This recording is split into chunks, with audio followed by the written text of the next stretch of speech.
Audible's romance collection has something to satisfy every side of you. When it comes to what kind of romance you're into, you don't have to choose just one. Fancy a dalliance with a duke, or maybe a steamy billionaire? You could find a book boyfriend in the city and another one tearing it up on the hockey field. And if nothing on this earth satisfies, you can always find love in another realm. Discover modern rom-coms from authors like Lily Chu and Ali Hazelwood, the latest romantasy series from Sarah J. Maas and Rebecca Yarros, plus Regency favorites like Bridgerton and Outlander. And of course, all the really steamy stuff. Your first great love story is free when you sign up for a free 30-day trial at audible.com/Wondery. That's audible.com/Wondery.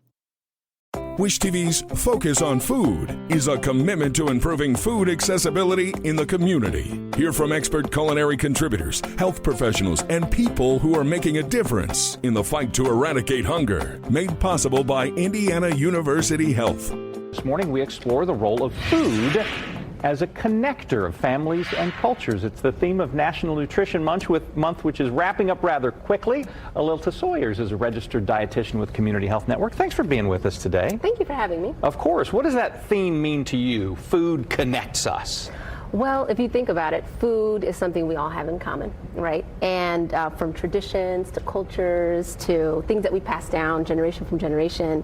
And so I think it's important that we understand the benefits that we can all have when we kind of step outside our boundaries a little bit and try new things and all the wonderful health benefits that can come with that. You talk generation to generation. I understand that extends to your family as well. It does. Share with us? It does. So I had a wonderful opportunity to travel to Elilta, which is where my family is from. And I took my youngest with me, and she was able to actually kind of expand her food identity and kind of be immersed in our culture. And so this is actually one of the items that is pretty staple in our culture. What you brought us here today. Yes. What is this called? This is called injera. Injera. Injera is a fermented kind of flat-like bread, and it's primarily made from this flour, which is nutrient dense. If we can come back here on camera, what we're talking about is here in the center of the table right now. Injera, and this is what again? Teff. Okay. Teff. It is an ancient grain Okay. full of iron, calcium, magnesium, fiber, and a plant-based protein. All the good things that you talk about in your daily job, right? Yeah, I do. And so this is kind of an opportunity that I had to kind of expand some of what I've done all these years to my youngest as we went and traveled in that region. I'm gonna be honest with you, Scott. I was not prepared for her to enjoy everything Really? we liked. Yeah, I was, as a mother, I prepared to bring things that were more shelf stable that she would eat. And to my surprise, she ate none of it.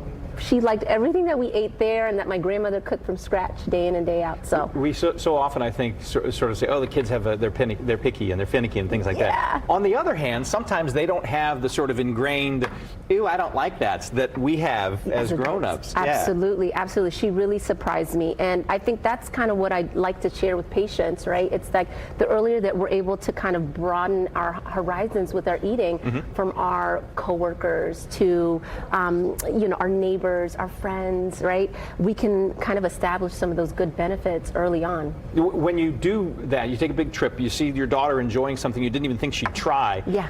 Can you bring those experiences back to your own home then and make them not just a once-in-a-lifetime experience, but maybe once in a while? I agree. Yes, I absolutely.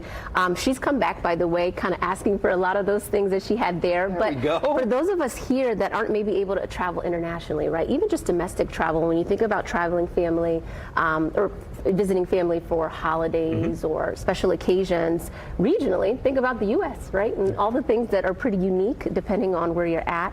But I ask even for those that are around here locally, if you're not maybe open to kind of like seek new changes or new opportunities around food that help connect you to others, share what you have, right? Share the traditions that you had growing up to the next person. You'd be surprised about what they'd adopt. Take a pork tenderloin out to Colorado. We can change the world one at a time. Yeah, there you go.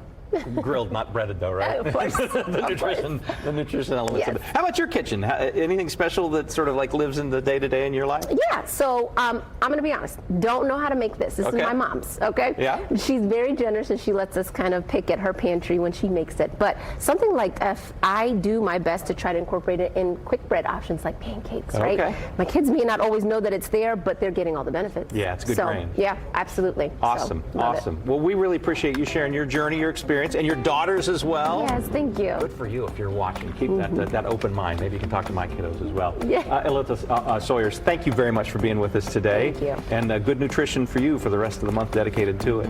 This is the Wish TV Focus on Food podcast, made possible by Indiana University Health. Find more on the Focus on Food website by visiting wishtv.com/food and watch the ongoing coverage on Wish TV.